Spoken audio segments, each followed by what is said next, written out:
Hello guys, current affairs funda में आप सभी का स्वागत है। मैं हूं आपके साथ अभिषेक शर्मा और आज की इस वीडियो सेशन में हम मई थर्ड वीक के सभी इंपॉर्टेंट करंट अफेयर्स कवर करने वाले हैं।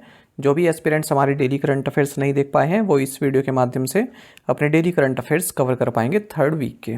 सेशन की शुरुआत करने से पहले आप सभी को बताना चाहूँगा, यदि आप हमारे daily current affairs PDF, weekly PDF, monthly PDF और हर महीने के banking and economic awareness PDF चाहते हैं तो करंट अफेयर्स फंडा का 1 ईयर मेंबरशिप प्लान आप ज्वाइन कर सकते हैं, जिसका लिंक आपको वीडियो के डिस्क्रिप्शन में या फिर फर्स्ट कमेंट में मिल जाएगा।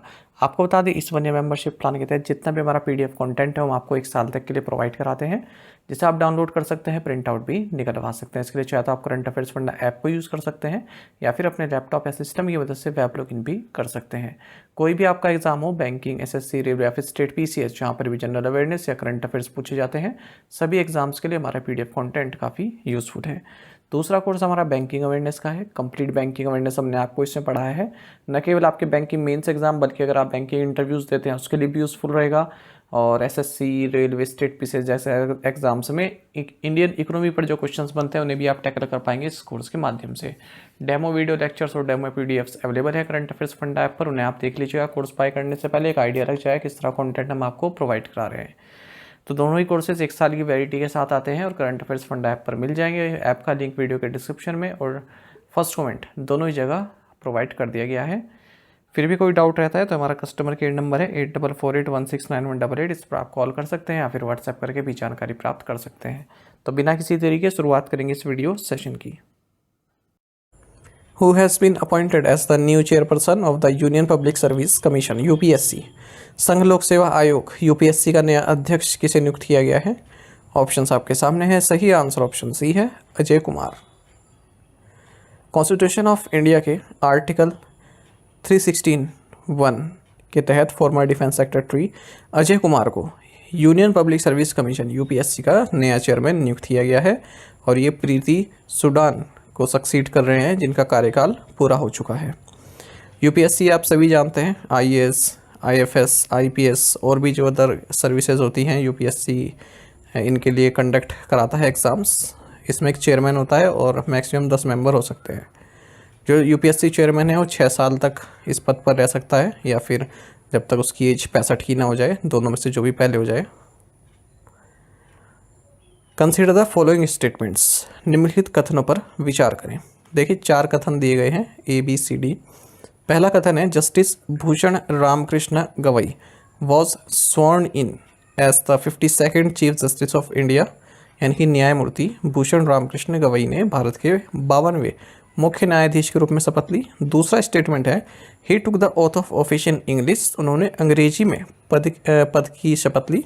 तीसरा स्टेटमेंट है, he is the first CGI from the SC community, वह अनुसूचित जाति समुदाय से पहले मुख्य न्यायाधीश हैं। और चौथा है, he is the first Buddhist to become the CGI, वह भारत के पहले मुख्य न्यायाधीश बनने वाले पहले बौद्ध हैं। तो आपको बताना है कि which of the above statements are correct, उपयुक्त में से कौन से कथन सही है, पहला, दूसरा, तीसरा या फिर चौथा। ऑप्शन है 1 and 2 only, 1 and 4 only, 2 and 3 only, 1, 3 and 4 only. देखिए कितना बेहतरीन क्वेश्चन आपके लिए बनाया है। तो इसका सही आंसर ऑप्शन बी होगा, 1 and 4 ओनली। ठीक है, पहला स्टेटमेंट सही है कि 52वें मुख्य न्यायाधीश है और चौथा सही है कि ये फर्स्ट बुद्धिस्ट है जो चीफ जस्टिस ऑफ इंडिया बनी है। दूसरा जो स्टेटमेंट है, he took the oath of office in English, ये गलत है क्योंकि इन्होंने हिंदी में शपथ लिया है। और एक स्टेटमेंट ये है तीसरे नंबर का, ही is the first CGI from the SC community, तो ये गलत है क्योंकि ये दूसरे CGI हैं जो SC कम्युनिटी से आते हैं। विस्तार में देखेंगे, प्रेसिडेंट द्रौपदी मुर्मू ने जस्टिस भूषण रामकृष्ण गवई को 52nd chief justice of India के तौर पर शपथ दिलाई और इन्होंने ये शपथ लिए हिंदी में।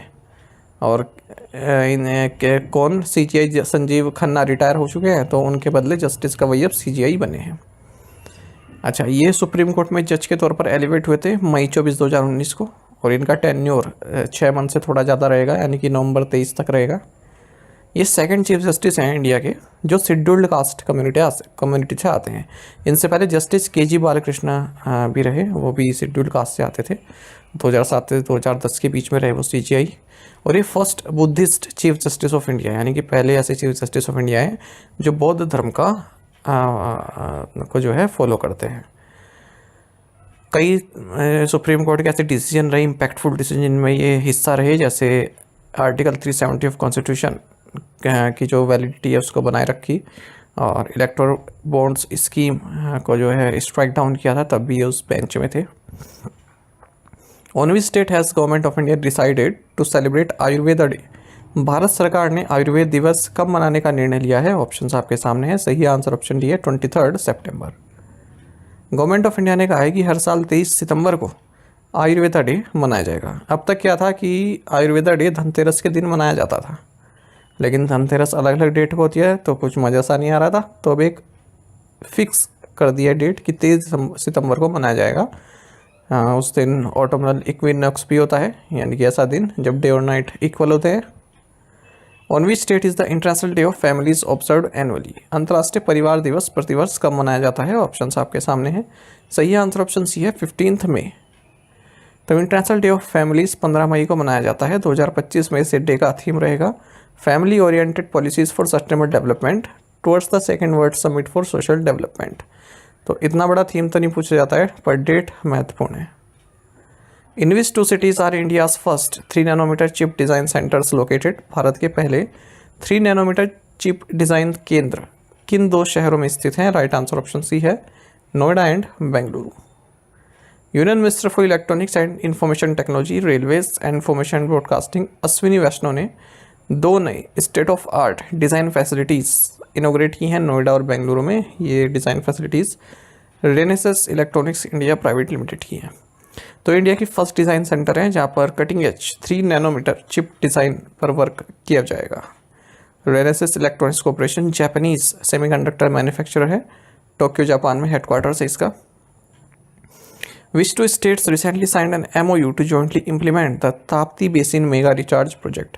हाल ही में किन 2 राज्यों ने ताप्ती बेसिन मेगा रिचार्ज परियोजना को संयुक्त रूप से लागू करने के लिए एक समझौता ज्ञापन पर हस्ताक्षर किए हैं? राइट आंसर ऑप्शन डी है महाराष्ट्र एंड मध्य प्रदेश। तो देखिए, रीजनल वाटर सिक्योरिटी को और महत्वपूर्ण बनाने के लिए, सिग्निफिकेंट आवश्यक बनाने के लिए governments of Madhya Pradesh and Maharashtra ने मेमोरेंडम ऑफ अंडरस्टैंडिंग साइन किया है, जिसके तहत ये दोनों ही राज्य Tapti basin mega recharge project पर कार्य करेंगे। तो ये MOU साइन किया गया मध्य प्रदेश चीफ मिनिस्टर मोहन यादव और महाराष्ट्र के चीफ मिनिस्टर देवेंद्र फडणवीस के बीच में। ये गलत लिखा हुआ है डिप्टी, तो महाराष्ट्र के चीफ मिनिस्टर देवेंद्र फडणवीस के बीच में। तो इस प्रोजेक्ट के तहत जो ताप्ती रिवर जो कि मध्य प्रदेश के बैतूल डिस्ट्रिक्ट से निकलती है, इसका जो वाटर है उसको डाइवर्ट किया जाएगा ताकि जो नदर्न महाराष्ट्र है वहाँ पर जो ड्रिंकिंग वाटर नीड्स है उनको पूरी किया जा सके।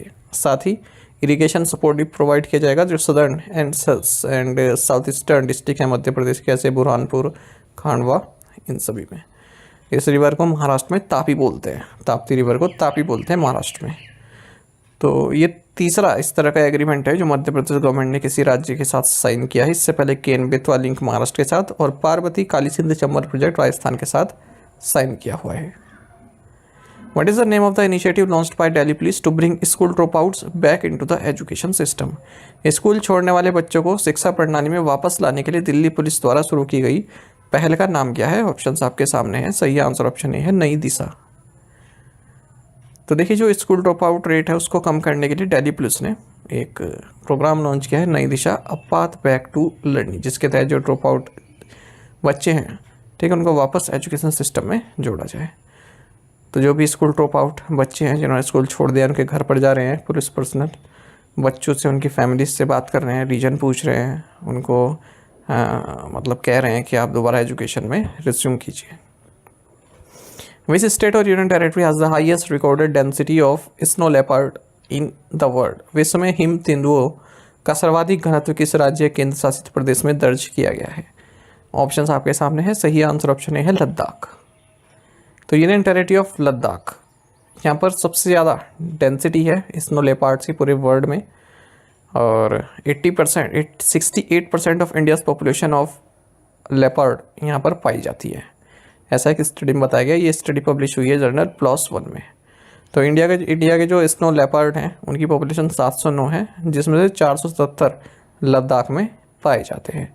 Snow leopard 12 countries, south and central Asia की 12 कंट्रीज में पाए जाते हैं, और लद्दाख में ही केवल 47,572 किलोमीटर स्क्वायर की रेंज ये कवर कर रहे हैं। हेमिस नेशनल पार्क जो कि लद्दाख में ही है, यहाँ पर सबसे ज़्यादा स्नो लेपर्ड्स हैं पूरे वर्ल्ड में। और लोवेस्ट डेंसिटीज़ की बात करें अगर हम लद्दाख रीजन में, तो ये Changthang high altitude cold desert wild life sanctuary में है।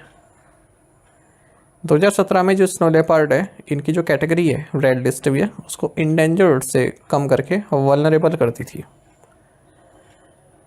सरप चू conservation reserve largest in India is located in which state? Bharat का सबसे बड़ा सरप चू संरक्षण रिजर्व किस राज्य में स्थित है? राइट आंसर ऑप्शन डी है हिमाचल प्रदेश। तो देखिए जो स्पीति वैली है हिमाचल प्रदेश की, अब यहाँ पर इंडिया का लार्जेस्ट कंजर्वेशन रिजर्व आ चुका है।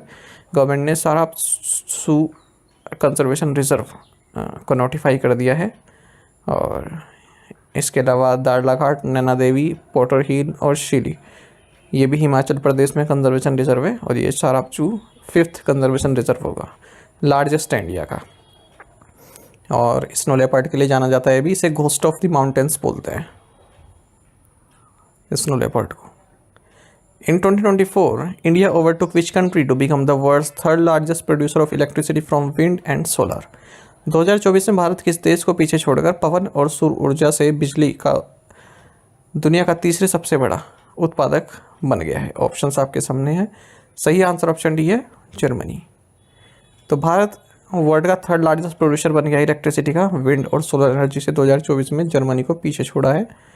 6th एडिशन हाल ही में लॉन्च किया गया एम्बर्स का जो ग्लोबल इलेक्ट्रिसिटी रिव्यू है, उसमें कहा गया है विंड और सोलर ये दोनों मिलाकर 50% ऑफ ग्लोबल इलेक्ट्रिसिटी इनका शेयर है। यानी कि जो ग्लोबल इलेक्ट्रिसिटी प्रोड्यूस की जा रही है ग्लोबली, उसमें 15% शेयर विंड और सोलर का। इंडिया का शेयर कितना है? 10%। जो क्लीन एनर्जी है वो टोटल इलेक्ट्रिसिटी जनरेशन में 22% उसका हिस्सा है। हाइड्रो पावर सबसे ज़्यादा है 8%, wind and solar together 10%। Bharat की बात हो रही है। भारत ने 24 गीगावाट की सोलर कैपेसिटी 2024 में ऐड की है और थर्ड लार्जेस्ट मार्केट बन गया है चाइना और यूएस के बाद। अच्छा, भारत ने अपना जो नेशनली डिटरमाइंड कंट्रीब्यूशन है एनडीसी जिसे बोलते हैं, ये सबमिट किया है। इसमें कहा है कि हम 50% ऑफ जो हमारी टोटल इलेक्ट्रिसिटी जनरेशन है वो नॉन फॉसिल फ्यूल से प्राप्त करेंगे 2030 तक। और 2021 में भारत ने भी कहा था कि हम 500 गीगावाट का non fossil fuel capacity achieve करेंगे 2030 तक। India has become which number country in the world to adopt chip based e passports? Bharat chip आधारित ई पासपोर्ट अपनाने वाला विश्व का कौन से नंबर का देश बन गया है? राइट आंसर ऑप्शन सी है 8th। तो भारत ने अब जो ग्रोइंग लिस्ट है कंट्रीज़ की जिन्होंने chip based e passports adopt कर रही हैं, उसमें भारत भी शामिल हो गया है। 8th कंट्री बन गई है जिसने चिप बेस्ड ई पासपोर्ट को लॉन्च किया है। सबसे पहले यूनाइटेड स्टेट्स ने लॉन्च किया था 2007 में। तो ये 13 इंडियन सिटीज़ में शुरू हो चुका है मई 2025 में। इससे क्या होगा? बॉर्डर सिक्योरिटी बढ़ेगी, आइडेंटिटी फ्रॉड घटेगा, effectiveness of citizen travel increase होगा। तो नेक्स्ट जनरेशन पासपोर्ट में रेडियो फ्रिक्वेंसी आइडेंटिफिकेशन चिप है और एक एंटीना है जो कि इस बैक कवर में लगा रहता है। इसमें जो होल्डर है, पासपोर्ट होल्डर है, उसकी बायोमेट्रिक और पर्सनल डेटा जैसे facial images, fingerprints, name, date of birth, passport number सब कुछ स्टोर रहता है। For how many days from the date of accident is the victim eligible for cashless treatment under the scheme for road accident victims? सड़क दुर्घटना पीड़ितों के लिए योजना के अंतर्गत दुर्घटना की तिथि से कितने दिनों तक पीड़ित कैशलेस उपचार के लिए पात्र है? राइट आंसर ऑप्शन सी है 7 डेज। सो सेंट्रल गवर्नमेंट ने cashless treatment scheme for road accident victims notify कर दिया है और एक्सीडेंट विक्टिम को कैशलेस ट्रीटमेंट प्राप्त होगा किसी भी डेजिग्नेटेड हॉस्पिटल में 1.5 लाख रुपए तक का। और कब तक? मैक्सिमम पीरियड 7 दिन, मतलब जब से उसका एक्सीडेंट हुआ है और 7 दिन तक। अच्छा, इसमें एक टर्म आती है गोल्डन आर। गोल्डन आर अगर हम मोटर व्हीकल्स एक्ट 1988 की बात करें, उसमें गोल्डन आर बताया हुआ है। वो जो 1 घंटा होता है ना, जैसे किसी को इंजरी लगी उसके बाद 1 घंटा अगर उसमें पर्सन को इलाज मिल जाए तो हाई चांसेस रहते हैं कि वो सही हो जाएगा, मतलब जीवित रहेगा। उसको बोलते हैं गोल्डन आर। मतलब किसी व्यक्ति का एक्सीडेंट हुआ और उस गोल्डन आर के तहत उसको हॉस्पिटल पहुंचा दिया गया, तब वहाँ पर आपको जो है अमाउंट मिलेगी। ये नहीं कि कोई व्यक्ति का एक्सीडेंट हो गया है और उसको फिर 4-5 घंटे बाद ले जा रहे हैं, तब नहीं। स्टेट रोड सेफ्टी काउंसिल को नोडल एजेंसी डेजिग्नेट किया गया है इस स्कीम को इम्प्लीमेंट करने के लिए। 2023 में 4.80 लाख रोड एक्सीडेंट्स हुए हमारे देश में, जिसमें 1.72 लाख पीपल मारे गए। What is the name of the massive anti Naxal operation launched on the Chhattisgarh Telangana border? Chhattisgarh Telangana सीमा पर शुरू किए गए विशाल नक्सल विरोधी अभियान का नाम क्या है? राइट आंसर ऑप्शन बी है मिशन संकल्प। एक massive anti Naxal operation launch किया गया है करेगुट्टू हिल्स में, जो कि छत्तीसगढ़ तेलंगाना बॉर्डर पर है, तो इसका नाम है मिशन संकल्प। 24,000 ट्रूप्स को मोबिलाइज कर दिया गया है इस हिल के पास, इंडियन एयरफोर्स से है इसमें। और जो लेफ्ट विंग एक्सट्रीमिज्म है यानी कि नक्सल, उसको इस एरिया से उखाड़ फेंकने के लिए आए हैं सब। Which media organisation won the Pulitzer prize for investigative reporting for the series fentanyl express? किस मीडिया संगठन ने फेंटेनिल एक्सप्रेस श्रृंखला के लिए इन्वेस्टिगेटिव रिपोर्टिंग के लिए पुलित्जर पुरस्कार जीता है? राइट आंसर ऑप्शन भी है रॉयटर्स। तो रॉयटर्स ने पुलित्जर प्राइज जीता है अपनी इन्वेस्टिगेटिव रिपोर्टिंग के लिए। एक इन्होंने सीरीज चलाई थी फेंटेनिल एक्सप्रेस, तो उसने बताया था कि फेंटेनिल बनाने के लिए अलग अलग केमिकल्स जो यूज़ किए जाते हैं, ठीक है, और ये जो ड्रग है ये हार्ट डिजीज़ लाती है लोगों में, और लगभग 4,50,000 अमेरिकन इससे मर चुके हैं, मतलब जिस केमिकल से ये बनते हैं फेंटेनिल। और भी अगर इसमें विनर्स देखें तो अमेरिकन जर्नलिज्म में दिया जाता है ये पुलित्जर प्राइज़, हमने असाइनमेंट क्वेश्चन में भी देखा था।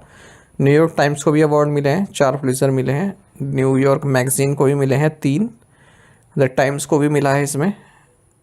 और पब्लिक सर्विस अवार्ड दिया गया ProPublica को, इन्होंने प्रेग्नेंट वुमेन से रिलेटेड एक रिपोर्ट किया था।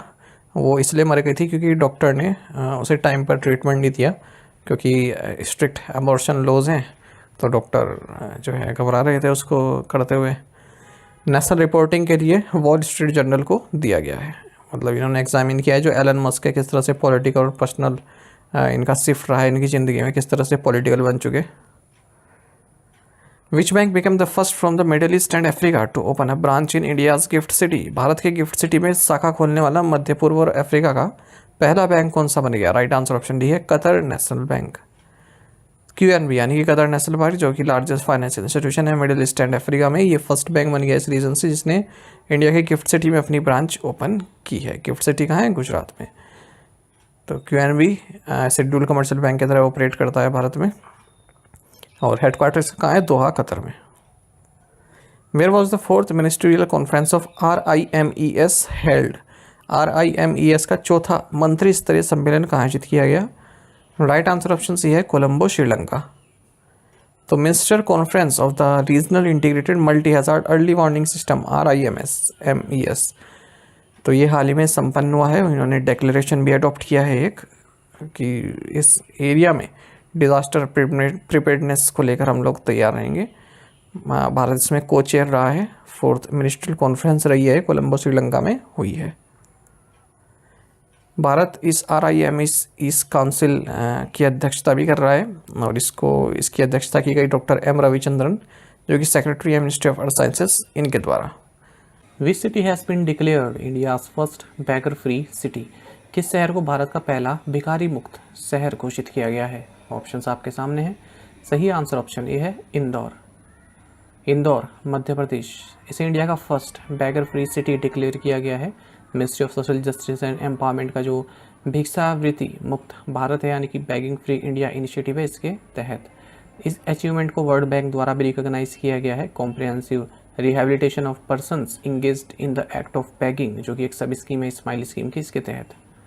सेंसस 2011 के अनुसार 4.13 लाख बैगर्स हैं इंडिया में, जिसमें सबसे ज़्यादा उत्तर प्रदेश में है, बिहार में है, महाराष्ट्र में और मध्य प्रदेश में है।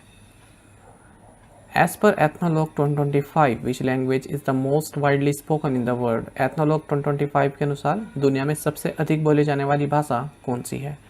ऑप्शंस आपके सामने हैं। सही आंसर ऑप्शन बी है इंग्लिश। तो टॉप 10 लैंग्वेज आप देख सकते हैं जो सबसे ज़्यादा बोली जाती है पूरे वर्ल्ड में। पहले नंबर पर इंग्लिश है, दूसरे पर मैंड्रीन चाइनीज़ है, तीसरे पर हिंदी आती है, चौथे पर स्पेनिश, पाँचवें पर स्टैंडर्ड अरेबिक, छठे पर फ्रेंच, सातवें पर बंगाली, आठवें पर पोर्चुगीज़, 9 पर रशियन और 10 पर इंडोनेशियन। देखिए, वर्ल्ड की आधे से ज़्यादा पॉपुलेशन केवल 23 मेजर लैंग्वेजेस में कम्युनिकेट करती है, ऐसा वर्ल्ड इकोनॉमिक फोरम ने बताया है। और अगर हम एथनोलॉग की रिसर्च के अनुसार देखें तो English most widely spoken language है पूरे वर्ल्ड में, 2025 में सबसे ज़्यादा बोली जाती है। लेकिन अगर हम इस तरह की लैंग्वेज से बात करें जिनकी केवल पहली लैंग्वेज की अगर हम बात करें तो पहली लैंग्वेज के मामले में मैंडरीन चाइनीज़ ये लार्जेस्ट लैंग्वेज है पूरे वर्ल्ड में, ठीक है। अगर हम बात करें फर्स्ट लैंग्वेज स्पीकर्स की, मतलब जिनकी केवल यही लैंग्वेज है बोलने वाली, उस मामले में तो सबसे ज़्यादा मैंडरीन चाइनीज़ है। लेकिन अगर हम ओवरऑल बनाएं, कुछ कंट्रीज़ ऐसी हैं जिसकी सेकंड जो लैंग्वेज है वो इंग्लिश है, तो इस तरह से सबसे ज़्यादा बोली जाती है इंग्लिश, ठीक है। और दूसरे नंबर पर है मैंडरीन चाइनीज़। तीसरे नंबर पर हिंदी आती है, 609.1 मिलियन स्पीकर्स हैं। Spanish fourth most spoken language है। इंडोनेशियन लैंग्वेज 10वें नंबर पर आती है वर्ल्ड वाइड।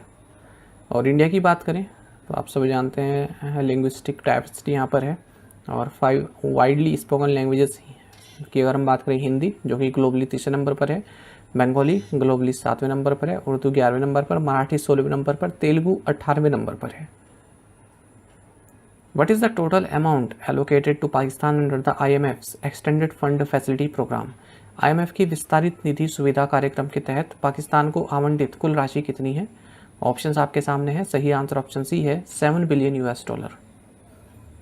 तो executive board of international monetary fund, IMF का जो एग्जीक्यूटिव बोर्ड है जिसमें 25 डायरेक्टर्स होते हैं, एक चेयरमैन होता है, इन्होंने डिसाइड किया है कि $1 बिलियन यानी कि 8500 करोड़ रुपये कि इमीडिएट डिस्पर्समेंट या फिर सहायता दी जाएगी पाकिस्तान को। और ये जो सहायता दी जा रही है IMF का जो एक्सटेंडेड फंड फैसिलिटी है उसके तहत दी जा रही है पाकिस्तान को। तो एग्जाम में क्वेश्चन बन जाता है कि एक्सटेंडेड फंड फैसिलिटी किस ऑर्गेनाइजेशन से संबंधित है। तो ऑप्शन में आपका IMF आ सकता है, वर्ल्ड बैंक आ सकता है, WTO आ सकता है, WHO आ सकता है। तो 37 मंथ चलेगा एक्सटेंडेड फंड फैसिलिटी। 25 सितंबर 2024 को अप्रूव हुआ था और टोटल पाकिस्तान को $7 बिलियन मिलने वाले हैं। और पाकिस्तान की जो एक्सटेंडेड फंड फैसिलिटी प्रोग्राम है इसको रिव्यू भी किया गया हाल ही में, और नया एक resilience and sustainability facility programme भी चालू किया गया है $1.3 बिलियन का। अच्छा, जब इसमें वोटिंग की बात आई तो भारत ने अब्सटेन की वोटिंग से, क्योंकि इसमें आप नो नहीं कह सकते, या तो आप साथ दे सकते हैं या फिर अब्सटेन कर सकते हैं। भारत ने कहा है कि जो ये फंड यूज़ होगा ये टेरर फाइनेंसिंग के लिए पाकिस्तान यूज़ करता है इंडिया के अगेंस्ट, और इतने सालों से इन्होंने अपनी इकोनॉमी को ऊपर बढ़ाने के लिए कोई भी इस तरह के कार्य नहीं किए हैं। India abstain from voting at the international monetary funds executive board meeting. अच्छा, भारत की अगर हम शेयर की बात करें इंटरनेशनल मॉनेटरी फंड में तो 2.7% टोटल कोटा है। 8th largest Kota holding country है ये, और इस कोटे का मतलब है 2.60% of total voting power. Largest quota IMF में यूनाइटेड स्टेट्स के पास है। Who has become the first Hindu woman to be appointed as Canada's Minister of Foreign Affairs? Canada की विदेश मंत्री नियुक्त होने वाली पहली हिंदू महिला कौन बनी है? ऑप्शंस आपके सामने है। सही आंसर ऑप्शन सी है, अनीता आनंद। देखिए, 4 Indian origin Canadian political leaders जो कनाडा के नए PM हैं, मार्क कैनेडी, इनकी कैबिनेट में जगह बना पाए हैं, और सभी की जो मूल है वो पंजाब से है। इनमें अनीता आनंद की बात करें, ये मेंबर ऑफ पार्लियामेंट हैं ओकविले ईस्ट से। ये फर्स्ट हिंदू वुमेन बनी है जिन्हें कनाडा की मिनिस्टर ऑफ फॉरेन अफेयर्स बनाया गया है। इनके अलावा मनिंदर सिंधु हैं, और इन्हें मिनिस्टर ऑफ इंटरनेशनल ट्रेड दिया गया है। रूबी सहोता है, इन्हें secretary of state for combating crime दिया गया है। रणदीप सराय है, इन्हें secretary of state for international development का रोल दिया गया है। Which American university has received UGC university grant commission approval to open a campus in Mumbai? किस अमेरिकी विश्वविद्यालय को मुंबई में परिसर खोलने के लिए UGC की मंजूरी मिल गई है? राइट आंसर ऑप्शन डी है, इलिनॉइस इंस्टीट्यूट ऑफ टेक्नोलॉजी।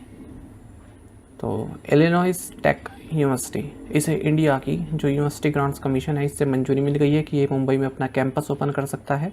इस तरह से फर्स्ट अमेरिकन यूनिवर्सिटी है जिसे डिग्री ग्रांटिंग कैंपस भारत में ओपन करने की मंजूरी मिली है। तो 2026 से एडमिशन इसमें शुरू हो जाएंगे। ग्रेजुएट डिग्रीज देंगे, अंडर ग्रेजुएट डिग्री भी देंगे, ठीक है, और कंप्यूटर साइंस, इंजीनियरिंग, बिजनेस, इन सभी में।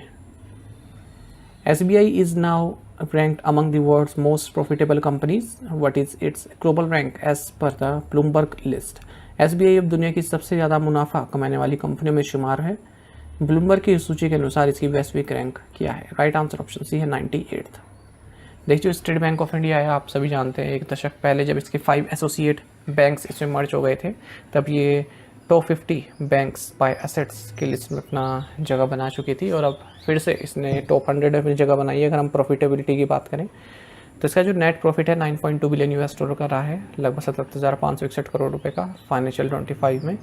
और जो वर्ल्ड की मोस्ट प्रॉफिटेबल कंपनीज़ हैं उनकी लिस्ट में इसने अपनी जगह बना ली है, जैसे alphabet, Apple, Nvidia, JP Morgan chase. तो ब्लूमबर्ग ने ये रिपोर्ट जारी की है। तो अल्फ़ाबेट जो कि पेरेंट कंपनी है गूगल की, ये इस लिस्ट को टॉप कर रही है 111 बिलियन यूएस डॉलर के साथ एनुअल इनकम। उसके बाद फिर सऊदी अरामको है 105 बिलियन यूएस डॉलर के साथ। एचपीए इसमें 98 नंबर पर है, ठीक है, नेटफ्लिक्स और सिस्को सिस्टम के बाद। When is the international day of light celebrated each year? प्रत्येक वर्ष अंतर्राष्ट्रीय प्रकाश दिवस कब मनाया जाता है? ऑप्शंस आपके सामने है। सही आंसर ऑप्शन सी है, मई 16। इंटरनेशनल डे ऑफ लाइट 16 मई को हर साल मनाया जाता है क्योंकि इसी दिन 1960 में फर्स्ट सक्सेसफुल लेजर सर्जरी की गई थी physicist and engineer Theodore Memon के द्वारा। थीम रहेगा इस डे का लाइट इनोवेशन सोसाइटी। 16 तारीख को ही एक और डे मनाया जाता है, international day of living together in peace. What is the name of the AI tool developed by Harvard Medical School to estimate biological age from a photo? Harvard medical school द्वारा photo से जैविक आयु का अनुमान लगाने के लिए विकसित AI टूल का नाम क्या है? ऑप्शंस आपके सामने है। सही आंसर ऑप्शन बी है, फेस एज। तो साइंटिस्ट ने एक नया आर्टिफिशियल इंटेलिजेंस टूल डेवलप किया है जिसका नाम है फेस एज, जो केवल आपके जो फेस का फोटो है उसके जरिए आपकी बायोलॉजिकल एज को एस्टिमेट कर सकते हैं, यानी कि जब आप ग्रो होते जाएंगे, जब आप बूढ़े हो जाएंगे तो आप कैसे दिखेंगे। Face age is the deep learning system developed by researcher at Harvard medical school and partners. तो हार्वर्ड मेडिकल स्कूल के रिसर्चर्स ने इसको बनाया है, पर्सन की बायोलॉजिकल एज बता सकते हैं।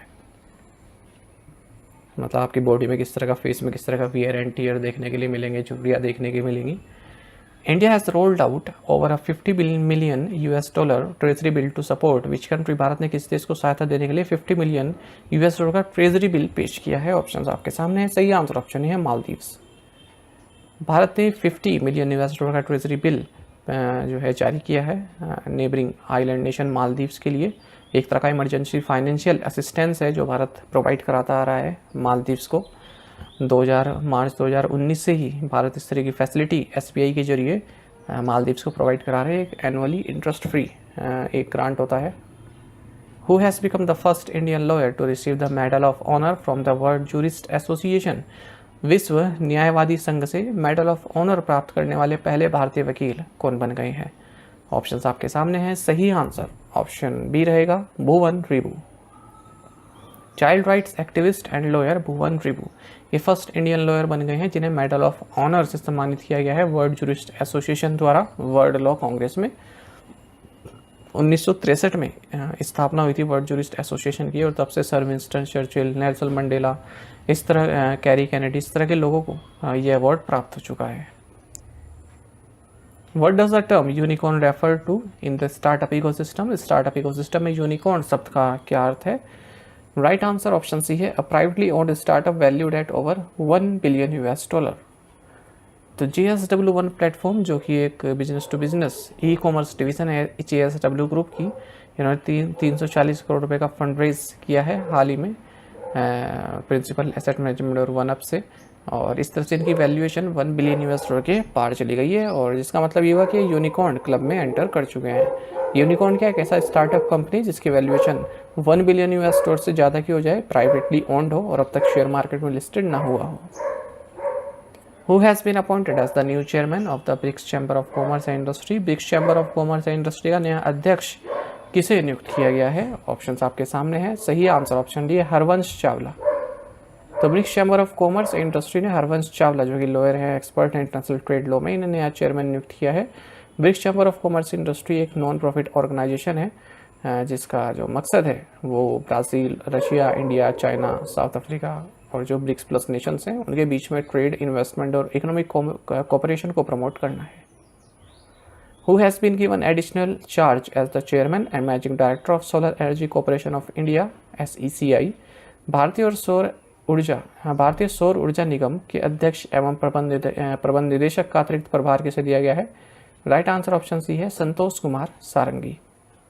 यूनियन गवर्नमेंट ने संतोष कुमार सारंगी जो कि सेक्रेटरी हैं union ministry of new and renewable energy के, उन्हें एडिशनल चार्ज दिया है चेयरमैन एंड मैनेजिंग डायरेक्टर का solar energy corporation of India में। इससे पहले रामेश्वर प्रसाद गुप्ता थे जिन्हें रिमूव कर दिया गया, 1 महीने का उनका टेन्योर बचा था, उनको रिमूव कर दिया गया। SCCI की बात करें, पब्लिक सेक्टर कंपनी है, ministry of new and renewable energy के तहत आती है, नेशनल सोलर मिशन को इम्प्लीमेंट करने के लिए रिस्पॉन्सिबल है। नवरत्न स्टेटस भी इसको दिया गया था 2024 में, 2011 में इसकी स्थापना की गई थी। Who will become the managing director of Titan starting January 1, 2026? 1 जनवरी 2026 से टाइटन के प्रबंध निदेशक कौन होंगे? ऑप्शन है Ajay Chawla. Chief executive officer of Titan jewellery division Ajay Chawla, ये CK वेंकटरमन को सक्सीड करेंगे मैनेजिंग डायरेक्टर के तौर पर 1 जनवरी 2026 से। टाइटन कंपनी लिमिटेड आप सभी जानते हैं ज्वेलरी, वॉचेस, आईवियर इस तरह के बिजनेस में शामिल है और इसका हेडक्वार्टर्स बेंगलुरु में है, corporate headquarters. Which country recently conducted its first test of the US supplied high mobility artillery rocket system HIM ARS? हाल ही में किस देश ने अमेरिका द्वारा आपूर्ति किए गए high mobility artillery rocket system का पहला परीक्षण किया है? राइट आंसर ऑप्शन भी है ताइवान। तो ताइवान ने फर्स्ट टेस्ट हाल ही में कंडक्ट किया है अपने नए US सप्लाइड रॉकेट सिस्टम का, इसका नाम है high mobility artillery rocket system. Lockheed Martin ने इसको मैन्युफैक्चर किया है। ताइवान की बात करें ऑफिशियल इसको रिपब्लिक ऑफ चाइना कहते हैं, ठीक है, और ईस्ट एशिया में है ये। इसकी पहले फॉर्मोसा के नाम से जानते थे, कैपिटल इसकी ताइपेई है। पीपल्स रिपब्लिक ऑफ चाइना जो चाइना है, ठीक है, और Republic of China Taiwan. Where has the inland waterways authority of India inaugurated its new regional office? भारतीय अंतर्देशीय जलमार्ग प्राधिकरण ने अपना नया क्षेत्रीय कार्यालय का उद्घाटन कहाँ किया? Option C Srinagar. तो inland waterways authority of India ने न्यू रीजनल ऑफिस अपना इनॉग्रेट किया है ट्रांसपोर्ट भवन श्रीनगर जम्मू एंड कश्मीर में। साथ ही जो IWAI है इसने जम्मू एंड कश्मीर गवर्नमेंट के साथ एक MOU भी साइन किया है, जिसके तहत जो 3 नेशनल वाटरवेज हैं, नेशनल वाटरवे 26 चिनाब पर, नेशनल वाटरवे 49 झेलम पर, नेशनल वाटरवेज 84 रवि रिवर पर, तो इनको भी जो है डेवलप किया जाएगा, नेविगेशन इंफ्रास्ट्रक्चर यहाँ पर बढ़ाया जाएगा। Inland waterways authority of India की बात करें तो इसकी स्थापना IWAI एक्ट 1985 के तहत 86 में हुई थी। हेडक्वार्टर्स नोएडा उत्तर प्रदेश में है। हेडक्वार्टर्स का कई एग्जाम में पूछा जा चुका है, याद रखिएगा। Which state emerged as the overall champion at Khelo India youth games 2025? Khelo India youth games 2025 में कौन सा राज्य समग्र चैंपियन बनकर उभरा? ऑप्शंस आपके सामने हैं, सही आंसर ऑप्शन डी है महाराष्ट्र। तो आप टेबल देख सकते हैं, पहले नंबर पर महाराष्ट्र है, फिर हरियाणा, फिर राजस्थान, फिर कर्नाटक, फिर दिल्ली, फिर तमिलनाडु। 7th खेलो इंडिया यूथ गेम्स 2025 हाल ही में संपन्न हुए हैं, पटना बिहार में कंक्लूड हुए और सारे इवेंट्स यहाँ पर खेले गए। केवल शूटिंग, जिम्नास्टिक्स और जो ट्रैक साइकिलिंग इवेंट्स हैं न्यू दिल्ली में हुए हैं। महाराष्ट्र ओवरऑल चैंपियन बना है गेम्स में, 158 मेडल्स इन्होंने जीते, जिसमें 58 गोल्ड और 47 सिल्वर भी शामिल हैं। हरियाणा 117 मेडल्स के साथ दूसरे नंबर पर रहा, तीसरे नंबर पर राजस्थान रहा, उत्तर प्रदेश 7वें नंबर पर, उत्तराखंड 20वें नंबर पर। देखिए जो अपने अपने स्टेट्स की आप रैंकिंग देख लीजिएगा, आपको मिल जाएगा नेट पर, एग्ज़ाम में पूछ लेते हैं, जैसे उत्तराखंड में कोई एग्ज़ाम हुआ या फिर उत्तर प्रदेश में कोई एग्ज़ाम हुआ तो वहाँ पर राज्य की रैंक पूछ लेते हैं कि जो खेलो इंडिया यूथ गेम्स सारे में संपन्न हुए उसमें उत्तर प्रदेश की रैंक क्या थी, किस नंबर पर रहा मेडल टैली में, इस तरह से। और कुछ रिकॉर्ड्स भी बने यहाँ पर। 400 मीटर रेस में कादिर खान उत्तर प्रदेश के और 100 मीटर स्प्रिंट में आदित्य पिसाले महाराष्ट्र के इन्होंने नया रिकॉर्ड बनाया खेलो इंडिया गेम्स में, फास्टेस्ट रनर्स रहे हैं। What honorary rank has Neeraj Chopra been conferred with in the Indian Army? Neeraj Chopra को भारतीय सेना में किस मानद रैंक से सम्मानित किया गया है? ऑप्शंस आपके सामने हैं, सही आंसर ऑप्शन डी है लेफ्टिनेंट कर्नल। 2 बारी के Olympic medallist javelin throw star Neeraj Chopra, इन्हें honorary rank of lieutenant colonel दिया गया है इंडियन आर्मी द्वारा। आपको बता दें साल 2016 में नीरज चोपड़ा ने इंडियन आर्मी को एज अ जूनियर कमीशनड हुए थे, जूनियर कमीशनड ऑफिसर नायब सूबेदार रैंक पर और चोपड़ा के बारे में तो आप सभी जानते हैं कि इंडिया के फर्स्ट ओलंपिक गोल्ड मेडलिस्ट हैं ट्रैक एंड फील्ड में टोक्यो 2020 ओलंपिक्स में। उसके बाद फिर से इन्होंने सिल्वर मेडल जीता 2024 के पेरिस ओलंपिक्स में। 2 ओलंपिक मेडल्स के साथ ही इंडिया के मोस्ट सक्सेसफुल इंडिविजुअल ओलंपियन हैं। अच्छा, ऐसा नहीं है कि पहली बार ऐसा हुआ है कि इंडियन आर्मी ने किसी स्पोर्ट्स प्लेयर को लेफ्टिनेंट कर्नल ऑनररी रैंक दी है। इससे पहले अभिनव बिंद्रा जो कि हमारे देश के पहले इंडिविजुअल गोल्ड मेडलिस्ट हैं, इन्हें भी लेफ्टिनेंट कर्नल की रैंक दी हुई है। वहीं शूटर विजय कुमार को ऑनररी कैप्टन की रैंक दी हुई है। इन्होंने 2012 में सिल्वर मेडल जीता था। Former India cricket captain Mahendra Singh Dhoni, इन्हें भी honorary rank of lieutenant colonel दी गई 2011 में। माफ़ कीजिएगा। भारत को T20 वर्ल्ड कप में कैप्टन थे ये, ODI वर्ल्ड कप 2011 में कैप्टन थे। Who has been appointed as the new executive chairman of the National Legal Services Authority (NALSA)? राष्ट्रीय विधिक सेवा प्राधिकरण के नए कार्यकारी अध्यक्ष के रूप में किसे नियुक्त किया गया है? ऑप्शंस आपके सामने है। सही आंसर ऑप्शन बी है, justice Suryakant. President of India ने जस्टिस सूर्यकांत जो कि सीनियर जज हैं सुप्रीम कोर्ट के, इन्हें नया एग्जीक्यूटिव चेयरमैन नियुक्त किया है national legal services authority NALSA का। देखिए, शुरू से एक कन्वेंशन ये चलता आ रहा है, एक तरह की परंपरा आप कह सकते हैं कि जो नालसा में जो एग्जीक्यूटिव चेयरमैन होंगे वो सेकंड सीनियर मोस्ट जज होंगे सुप्रीम कोर्ट के। इनसे पहले BR गवई थे इस पोजीशन में, क्योंकि तब जस्टिस संजीव खन्ना थे वो CGI थे और सेकंड सीनियर मोस्ट जज BR गवई थे। ठीक है, लेकिन अब क्या है, BR गवई CGI बन गए हैं और अब जो सेकंड सीनियर मोस्ट जज हैं सुप्रीम कोर्ट के वो जस्टिस सूर्यकांत है। नालसा की बात करें, स्टैट्यूटरी बॉडी है, स्थापना 9 नवंबर 1995 को हुई थी। लीगल सर्विसेज अथॉरिटीज़ एक्ट 1987 के तहत फ्री लीगल सर्विसेज प्रोवाइड कराती है जो भी एलिजिबल कैंडिडेट्स हैं। केसेस स्पीडी रिजोल्यूशन हो सके, तेज़ी से केसेस सॉल्व हो सके, उसके लिए लोक अदालत भी ऑर्गेनाइज करती है।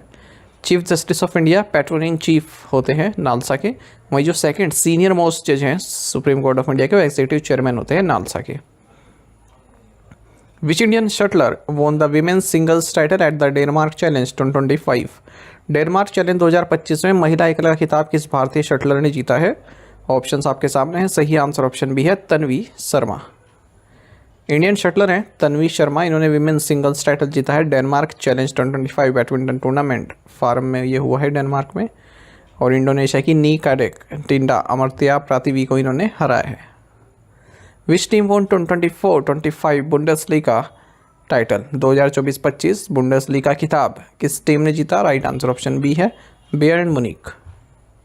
बायर्न म्यूनिख ने 2024-25 बुंडेसलीगा चैंपियंस ट्रॉफी जीती है। ठीक है, और 2 गेम रहते हुए इन्होंने जीत ली।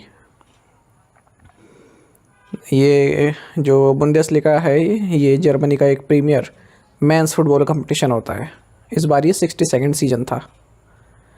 When is the world telecommunication and information society day celebrated annually? विश्व दूरसंचार एवं सूचना समाज दिवस प्रतिवर्ष कब मनाया जाता है? ऑप्शंस आपके सामने हैं। सही आंसर ऑप्शन सी है, 17 मई। तो world telecommunication and information society day 17 मई को मनाया जाता है, क्योंकि इस दिन 17 मई 1865 को इंटरनेशनल टेलीकम्युनिकेशन यूनियन की स्थापना हुई थी। 2025 के लिए थीम रहेगा इस डे का, gender equality in digital transformation. What is the projected GDP growth rate of India for the current fiscal year according to CII? CII के अनुसार चालू वित्त वर्ष के लिए भारत की अनुमानित GDP वृद्धि दर क्या है? राइट आंसर ऑप्शन सी है, 6.5%। इंडिया की GDP है वो 6.5% रहेगी करंट फिस्कल में, ऐसा कहा है CII यानी कन्फेडरेशन ऑफ इंडियन इंडस्ट्री के प्रेसिडेंट संजीव पुरी ने। CII की बात करें, एक non governmental business and industry organisation है, हेडक्वार्टर्स न्यू दिल्ली में। स्थापना 1895 में हुई थी। स्थापना वर्ष पूछ लेते हैं इसका भी। Celebi airport services India is the Indian arm of a company headquartered in which country? Celebi airport services India किस देश में मुख्यालय वाली कंपनी की भारतीय शाखा है? राइट आंसर ऑप्शन सी है, टर्की। आप सभी जानते हैं कि टर्की ने जिस तरह से पाकिस्तान का सपोर्ट किया है हाल ही में जो इंडिया पाकिस्तान कॉन्फ्लिक्ट हुआ है, करता भी आता है शुरू से। उसको देखते हुए जो bureau of civil aviation security है, इन्होंने सिक्योरिटी क्लियरेंस एंड जो सेलेबी एयरपोर्ट सर्विसेज इंडिया है, ठीक है, इसका रिवोक कर दिया है। तो ये टर्की हेडक्वार्टर्ड एक कंपनी है सेलेबी एविएशन होल्डिंग, उसकी भारतीय शाखा है। तो नेशनल सिक्योरिटी का हवाला देते हुए इमीडिएट इफेक्ट से ख़त्म कर दिया है। तो मुंबई, दिल्ली, कोची, कानपुर, कन्नूर, बेंगलुरु, हैदराबाद, अहमदाबाद, चेन्नई, गोवा, इन एयरपोर्ट्स में सर्विसेज प्रोवाइड कराती है ये। अच्छा, हम लोग जो है ना, देखिए भारत की एक विशेषता है, हम लोग क्या है ना, थोड़े दयालु टाइप के होते हैं। चाहे किसी की भी सरकार हो, कांग्रेस हो, बीजेपी हो या फिर कोई भी हो, सबके साथ ऐसा होता है। मतलब हम लोग अलग ही बने हुए हैं। जैसे टर्की में अभी ज़्यादा समय नहीं हुआ है, भूकंप आया था शायद, तो भारत ने सबसे पहले राहत पहुंचाई थी। एक ऑपरेशन भी लॉन्च किया था, ऑपरेशन का नाम याद नहीं आ रहा है, जैसे ऑपरेशन लॉन्च करते हैं राहत सहायता पहुंचाने के लिए। पर ये जो विदेशी लोग होते हैं, चाहे किसी भी कंट्री को आप देख लो, ठीक है, कुछ मानते नहीं हैं। मतलब कि हाँ, इस देश ने हमारी सहायता की ऐसे समय में, ये वो सोचा है। आप नेपाल को देख लो, नेपाल की हम सहायता करते हैं, पर वहाँ पर भी सरकार पर डिपेंड करता है कौन सी प्रो इंडिया है, कौन सी प्रो चाइना है। ऐसे ही आप मालदीव्स को देख लीजिए, इतने संकट में है, भारत सहायता कर रहा है, पर पहले जब नई सरकार बनी तो खूब गालियाँ दी। बांग्लादेश को देख लीजिए, बांग्लादेश की तो खैर बात ही छोड़िए, जिन्हें फादर ऑफ बांग्लादेश कहा जाता है, जिसने इंदिरा गांधी के साथ मिलकर तुम लोगों को आज़ादी दिलाई, उन्हीं का स्टैचू तुम लोगों ने तोड़ दिया। ठीक है, तो भारत जो है एक अलग ही देश है, चाहे सरकार किसी की भी हो। मतलब कह सकते हैं हम लोग अच्छे लोग हैं। अगर ग्लोबल पर्सपेक्टिव से देखें तो सबसे पहले हमने टर्की की सहायता की थी जब भूकंप आया था। इसी तरह से अगर आज मान लीजिए कल को चाइना में भी कोई भूकंप हो जाता है, सबसे पहले निंदा हम करेंगे कि हमें दुख है यहाँ पर ऐसा आया, और ये भी कहेंगे कि चाइना को हेल्प की ज़रूरत तो नहीं है, पर फिर भी कहेंगे कि कोई सहायता हो तो हम लोग करेंगे। In which Indian state will the new SCL Foxconn chip assembly unit be establish? नई SCL फॉक्सकॉन चिप असेंबली इकाई किस भारतीय राज्य में स्थापित की जाएगी? राइट आंसर ऑप्शन डी है उत्तर प्रदेश।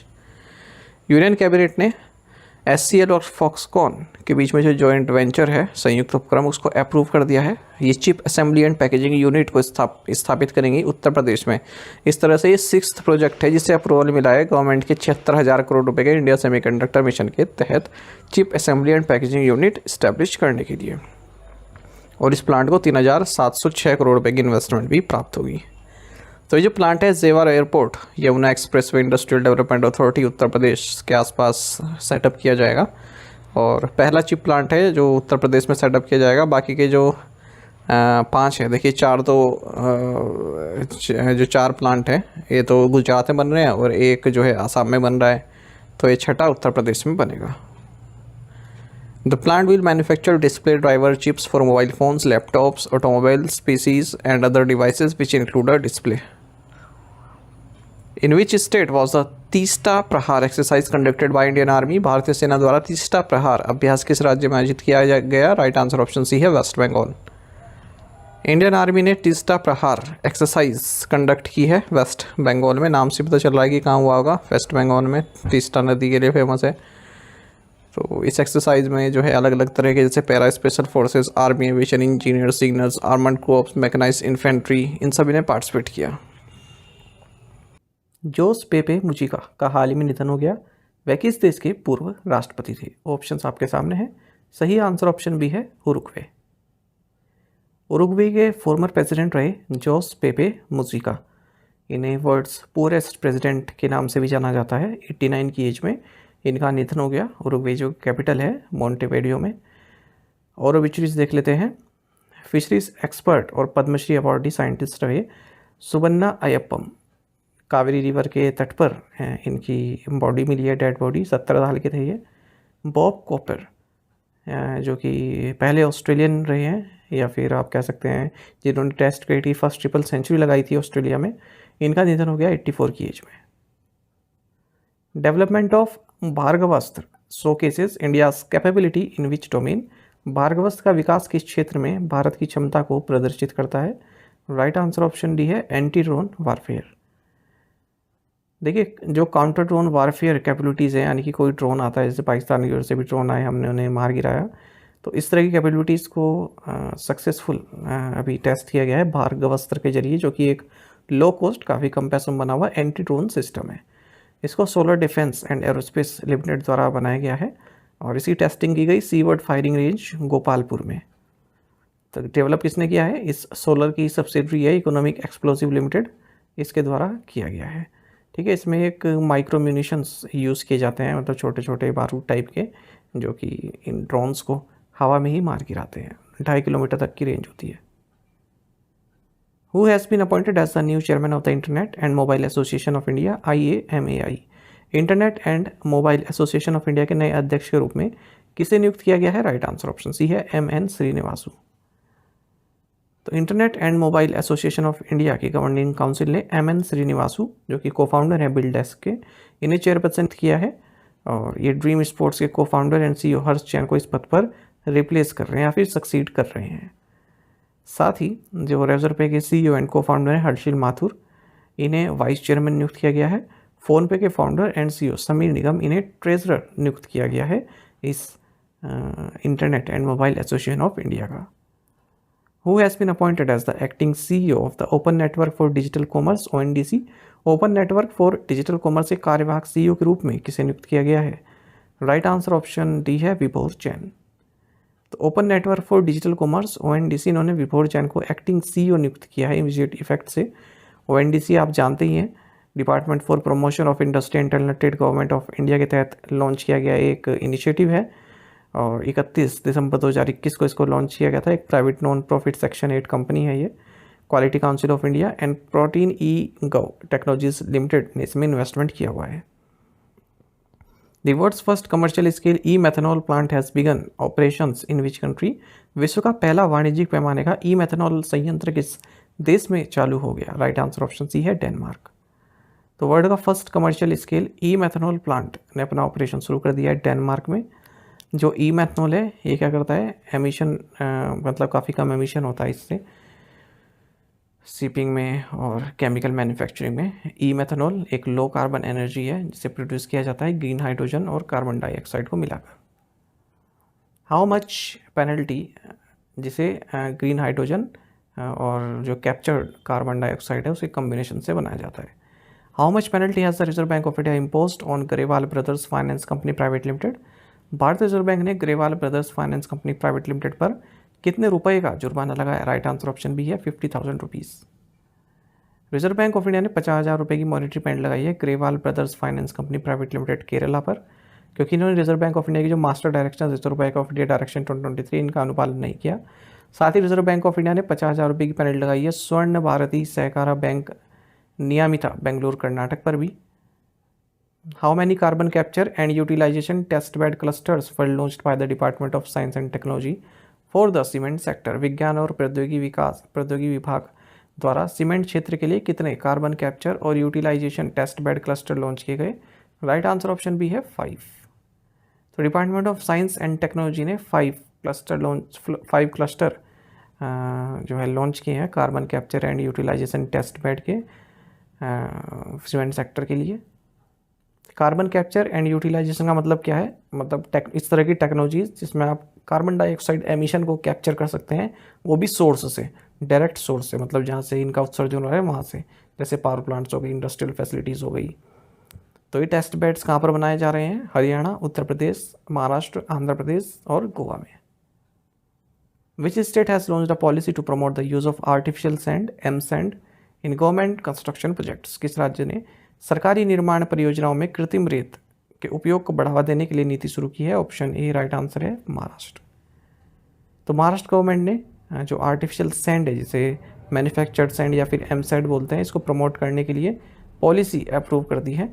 इसको हार्ड रॉक्स को क्रश करके या फिर ग्रेनाइट को छोटे छोटे पार्ट्स में करके, ठीक है, तो इस तरह से बनाते हैं। Which company has launched the AI First India 2025 Startup Accelerator to support AI driven startups? किस कंपनी ने AI संचालित स्टार्टअप्स को समर्थन देने के लिए AI First India 2025 startup accelerator launch किया है? ऑप्शंस आपके सामने है, सही आंसर ऑप्शन बी है गूगल। तो गूगल ने AI First नाम से एक एक्सीलरेटर प्रोग्राम लॉन्च किया है जो early stage artificial intelligence startup से उनको सपोर्ट करने के लिए, यानी कि जो शुरुआती जिन्होंने की है अभी स्टार्टअप के क्षेत्र में जो आर्टिफिशियल इंटेलिजेंस संबंधित कोई प्रोडक्ट बना रहे हैं। तो ministry of electronics and information technology startup hub का इसको सपोर्ट प्राप्त है, इस प्रोग्राम को, AI फर्स्ट को। Targeting startup from seed to series A funding stage, the accelerator is set to prioritise companies developing foundational AI technologies.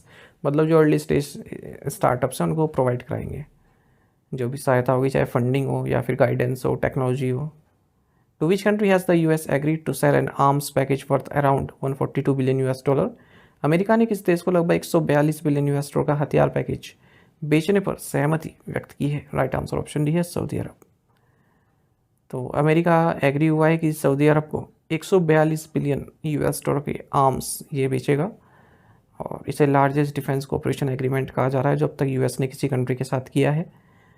जो US president है Donald Trump, ये सऊदी अरब की जो कैपिटल है रियाद, इसी कैपिटल में गए हाल कुछ दिन पहले, और वहाँ पर इन्होंने डिफेंस एग्रीमेंट साइन किया है। टू द पॉइंट क्वेश्चंस और उनके आंसर्स देख लेते हैं। Where is Nanda Devi biosphere reserve, Uttarakhand. Who is the author of Janata Ki Kahani in Meri Aatmakatha, Bandaru Dattatreya. Who is the author of India at 2047 leading the global economic order, S P. Sharma. Who has been named the next president of Marylebone cricket club, Eddie Smith. Italian luxury clothing brand Paul and Shark has named which Indian cricketer as its first global brand ambassador from India? Answer is KL Rahul. आप में से कई student से बिल्कुल सही answer किया है। इसी तरह से पार्टिसिपेट करते रहिए। चलिए आज के असाइनमेंट क्वेश्चन देख लेते हैं, इनके आंसर आपको भी करना है कमेंट बॉक्स में। What is the currency of Turkey? Which country has launch national food security plan 2050? When is the global accessibility awareness day celebrated? Where was the Bharat 6G 2025 third international conference and exhibition held? Where was the Bharat Bodh Kendra inaugurated by Union Housing and Urban Affairs Minister Manohar Lal? तो इन पांचों question के answer आपको comment box में देने हैं। यदि एक question का आंसर भी आता है वो भी आप अवश्य बताइएगा। साथ ही हमें टेलीग्राम पर जरूर ज्वाइन करें। करंट अफेयर्स फंडा नाम से हमारा टेलीग्राम चैनल है। Thank you guys. Who have been appointed as managing directors of LIC effective from June 1st, 2025? LIC के प्रबंध निदेशक के रूप में किसे नियुक्त किया गया है? ऑप्शंस आपके सामने हैं। सही आंसर ऑप्शन ए है, दिनेश पंत एंड रत्नाकर पटनायक। गवर्नमेंट ने दिनेश पंत और रत्नाकर पटनायक इन्हें मैनेजिंग डायरेक्टर्स नियुक्त किया है life insurance corporation of India में, यानी कि LIC में 1 जून 2025 से इनका कार्यकाल शुरू होगा। फिलहाल जो पंत और पटनायक हैं ये actuary and executive director and chief investment officer हैं LIC में। LIC में मैनेजिंग डायरेक्टर्स और भी हैं, जगन्नाथ मुखेवेली और तबलेश पांडे, पर ये अब इस मंथ के एंड में सुपर एनुएट हो जाएंगे, यानी कि रिटायरमेंट हो जाएगा इनका। जो LIC है उसमें CEO होते हैं, MD होते हैं, और इनके अलावा 4 और MDs होते हैं। तो बाकी के दो बाकी के 2 और हैं, लेकिन Siddharth Mohanty MD and CEO हैं LIC के। इनके अलावा 4 मैनेजिंग डायरेक्टर्स और होते हैं, ठीक है।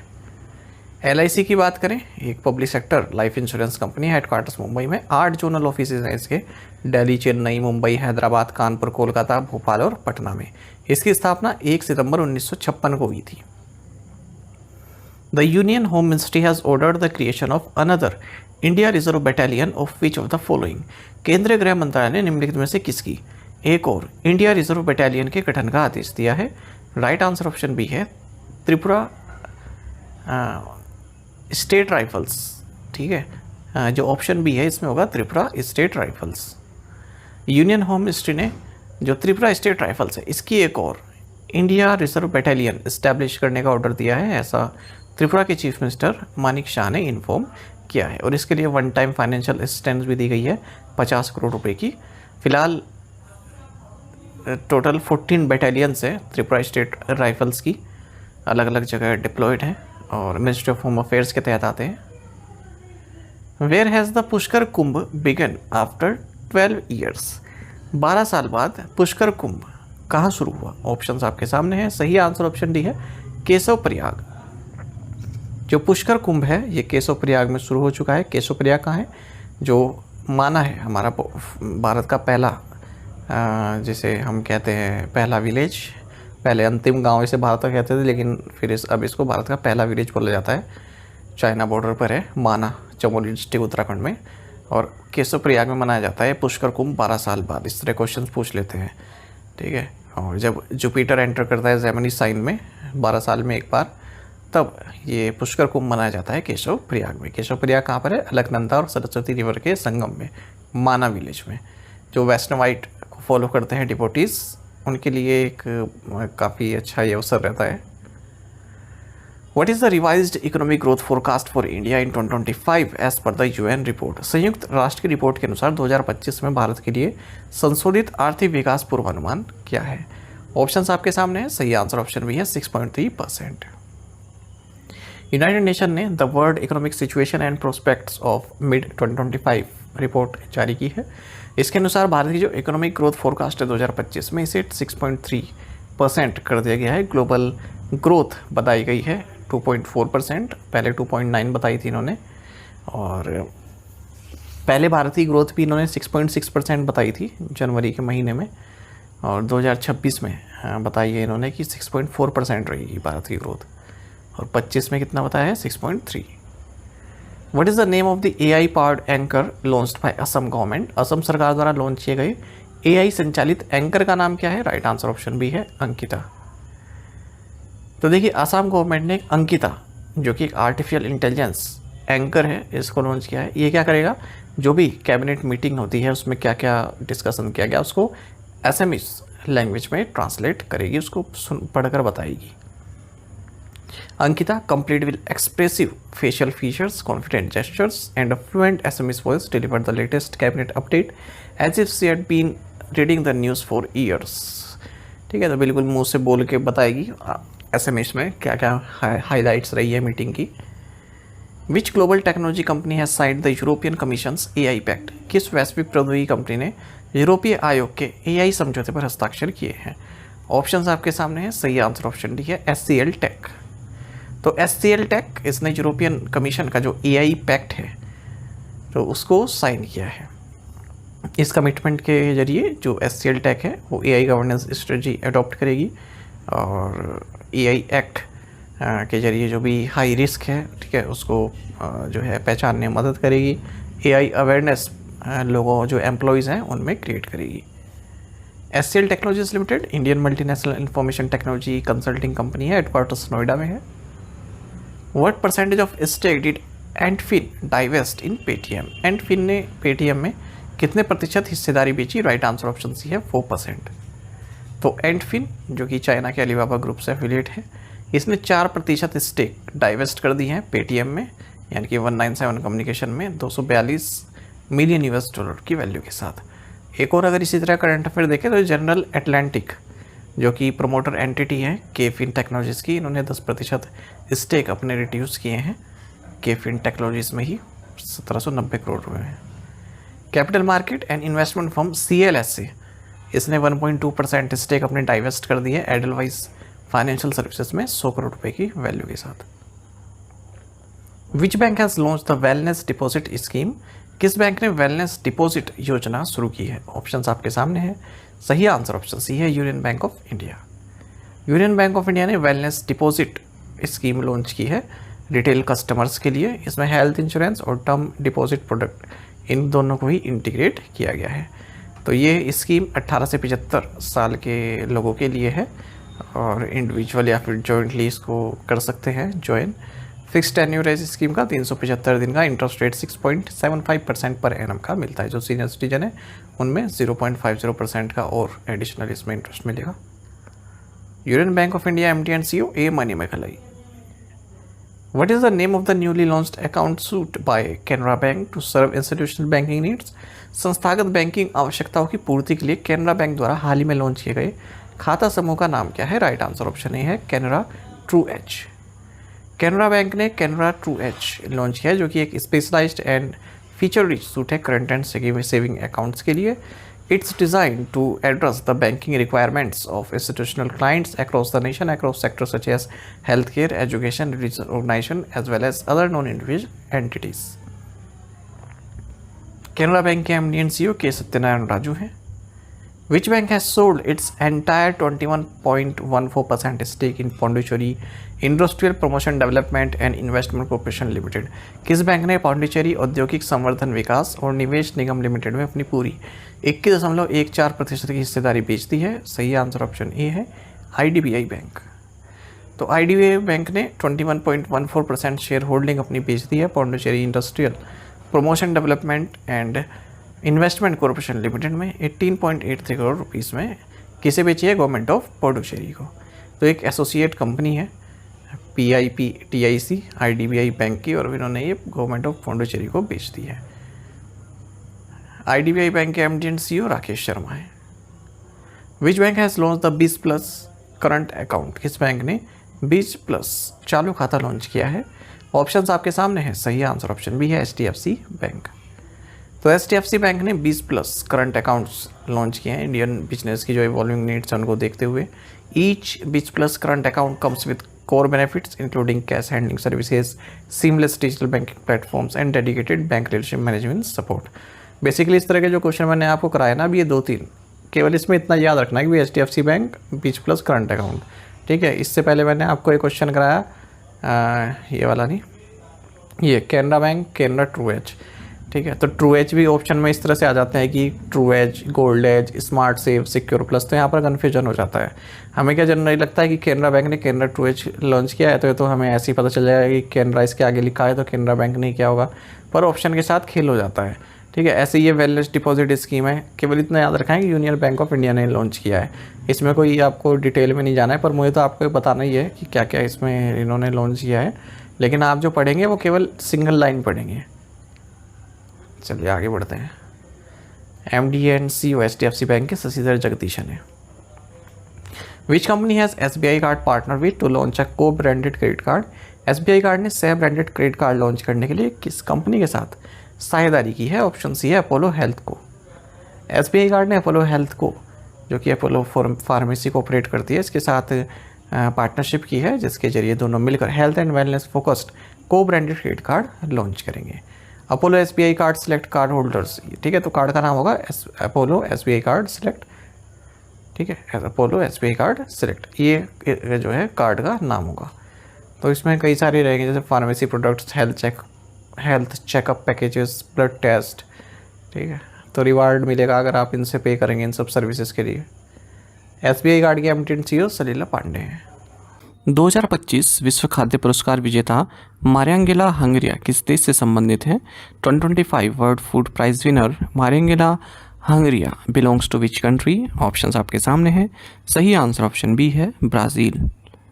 ब्राज़ीलियन साइंटिस्ट हैं मारियांगेला हंगरिया, इन्हें 2025 का वर्ल्ड फूड प्राइज़ दिया गया है क्योंकि इनका जो वर्क है केमिकल फर्टिलाइजर्स के यूज़ को कम करने से संबंधित और बायोलॉजिकल सीड को डेवलप करने से संबंधित और सॉइल ट्रीटमेंट से संबंधित, ताकि क्रॉप यील्ड्स बढ़ सके, उसमें न्यूट्रिशन की मात्रा बनी रहे।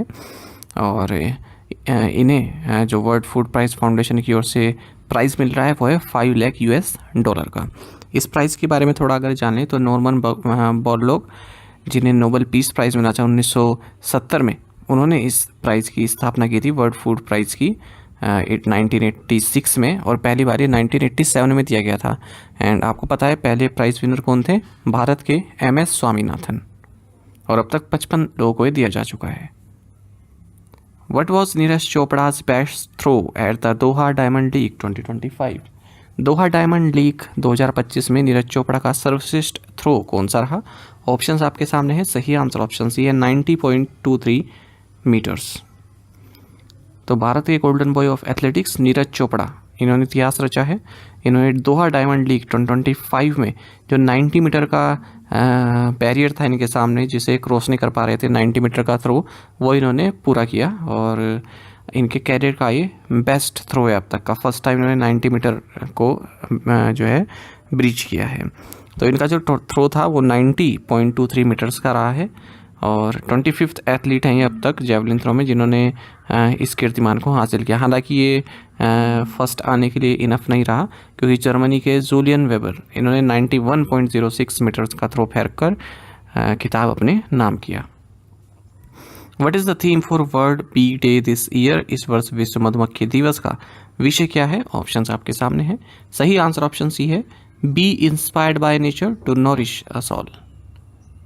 वर्ल्ड बी डे ये 20 मई को मनाया जाता है, और इस दिन एंटोन जेंसा, जो कि बी कीपिंग के क्षेत्र में इनका काफ़ी योगदान रहा है, इनको बैप्टाइज हुआ 1734 में। UN मेंबर स्टेट्स ने, ये स्लोवेनिया का प्रपोजल था कि 20 मई को हम वर्ल्ड बी डे मनाएं, तो 2017 में अप्रूव किया गया था यूनाइटेड नेशन द्वारा। 2025 में वर्ल्ड बी डे का थीम है be inspired by nature to nourish us all.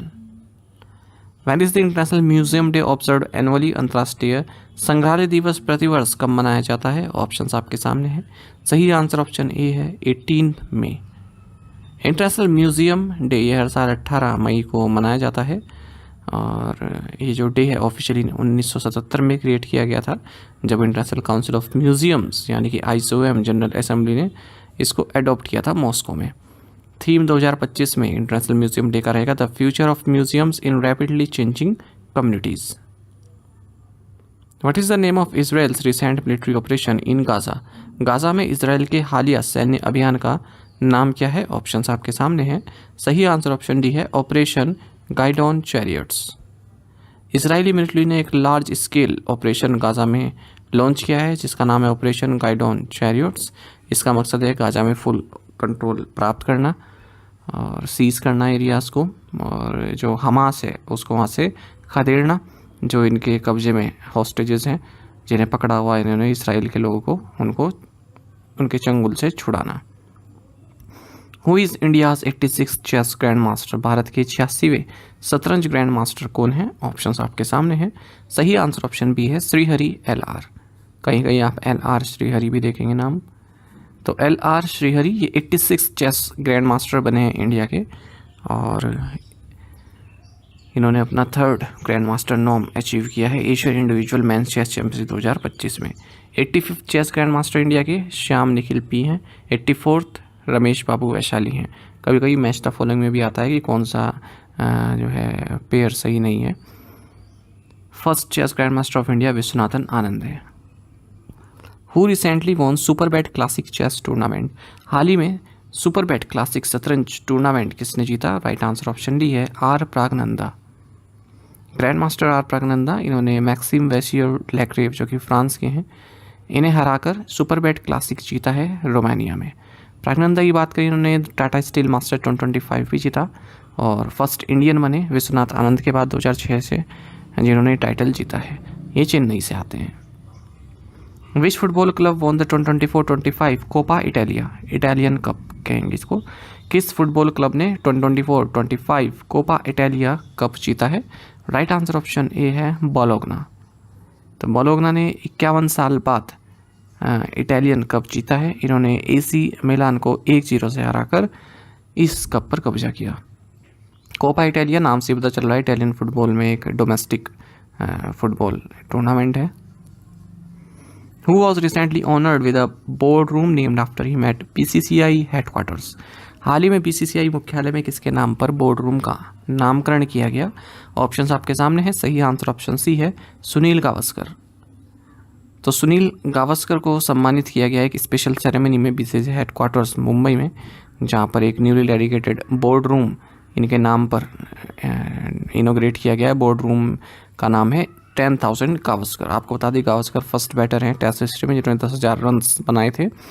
इस मौके पर BCCI president Roger Binny, vice president Rajeev Shukla, secretary Devajit Saikia और भी जो है मेंबर्स हैं वो मौजूद रहे। Which country recently experienced a polio outbreak as confirmed by World Health Organization? विश्व स्वास्थ्य संगठन द्वारा पुष्टि की गई हाल ही में किस देश में पोलियो का प्रकोप फैला है? ऑप्शंस आपके सामने हैं। सही आंसर ऑप्शन डी है पपुआ न्यू गिनी। तो वर्ल्ड हेल्थ ऑर्गेनाइजेशन ने पोलियो आउटब्रेक डिक्लेयर किया है पपुआ न्यू गिनी में, और वैक्सीन कैंपेन को तुरंत से जो है चलाया गया है। देखिए पोलियो पलटी मार रहा है। अफ़गानिस्तान में भी कई केस देखने को मिल रहे हैं और पाकिस्तान में भी कई केस देखने के लिए मिल रहे हैं।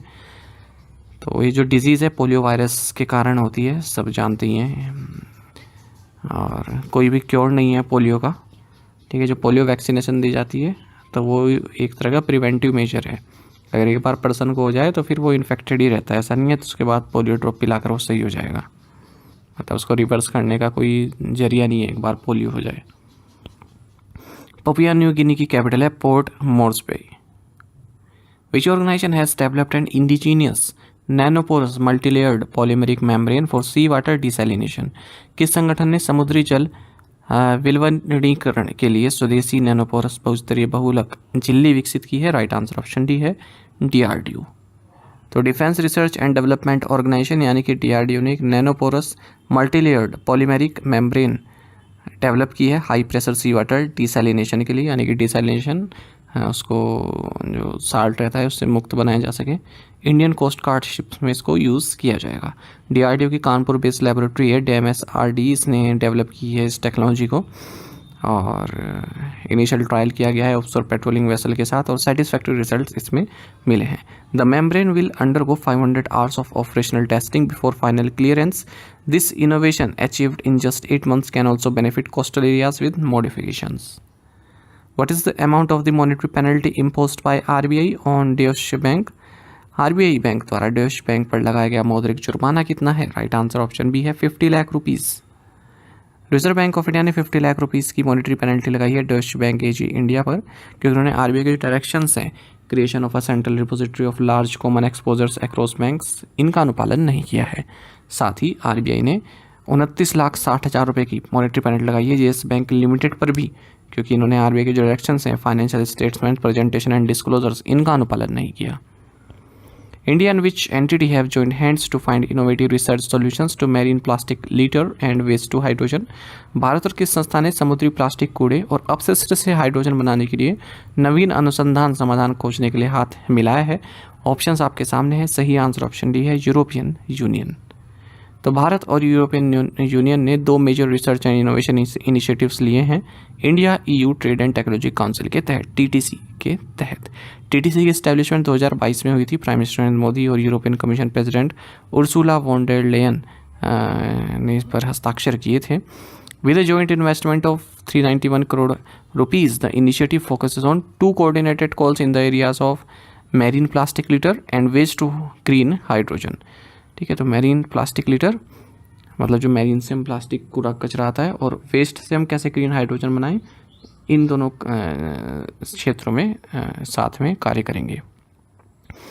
विच 16th century monuments conservation was recently completed in Mehroli Archaeological Park by TCS Foundation and WMFI।